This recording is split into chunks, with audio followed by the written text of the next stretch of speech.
This is the worst unrest the capital has seen in a decade, and security forces were everywhere, poised to come in hard at the first sign of protest.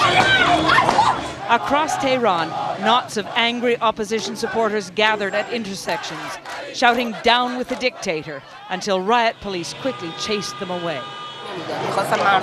"I just can't believe this election result. I'm so furious," said Ashbali, as a fresh wave of protesters ran to escape being beaten by police. Young people especially are angered by what they believe to be a rigged election that defeated the reform candidate Mir Hossein Mousavi. I feel sad, frustrated. Just then, another activist arrived, urging people to join the demonstrations.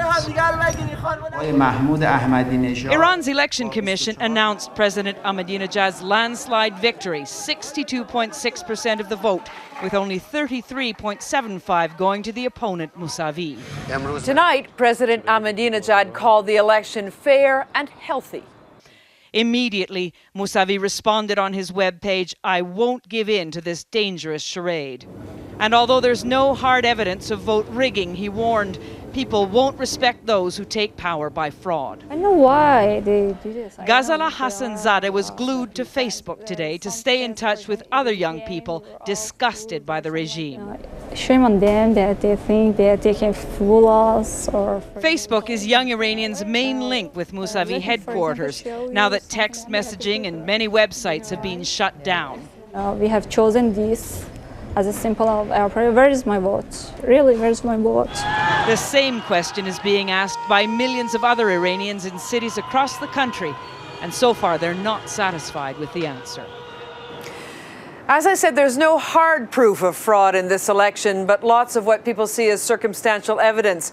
For example, one of the minor candidates pointed out today that in his own home region, where he's hugely popular, he had more campaign workers than he received votes.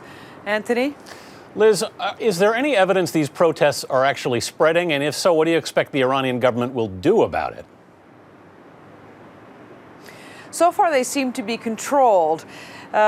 It's unlikely that they will become a mass uprising unless the defeated candidate, Mousavi, calls people into the streets. And he is a man of the establishment, for all that he's a reformer. He's very close to Iran's clergy.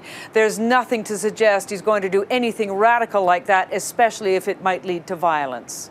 Elizabeth Palmer in Tehran. Thanks. For more perspective on the foreign policy challenges facing the Obama administration, we're joined now by CBS News analyst John Dickerson. Good evening, John. Good evening. John, how do you think the White House is viewing this right now? Well, in conversations with administration officials this afternoon, they are trying to stay out of the picture here. They've tried that all along with respect to the Iranian election, so they're saying very little. The White House put out a statement noticing that there was this vigorous debate going on in Iran. The best thing the administration can hope for is to focus on that idea that there is a group of Iranians, a majority they would argue, who are freedom-loving and that they are being tamped down on by their authoritarian Iranian government.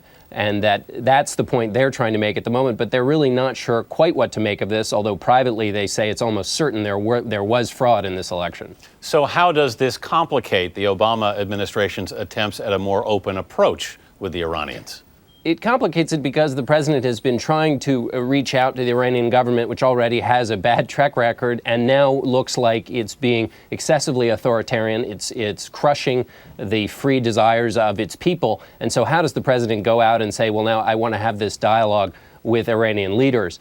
The White House argues, though, that this outreach effort was always a matter of protecting U.S. national security interests, that it was a way to get some kind of way to begin a conversation with the Iranians, that those U.S. national security interests are still intact. The president still has to pursue them. And though this makes it complicated, one advisor mentioned Tiananmen Square, that dealing with the Chinese after Tiananmen Square was very difficult for the U.S., but that nevertheless the president still has to find a way to protect U.S. national security interests, and that will continue no matter what happens with this election.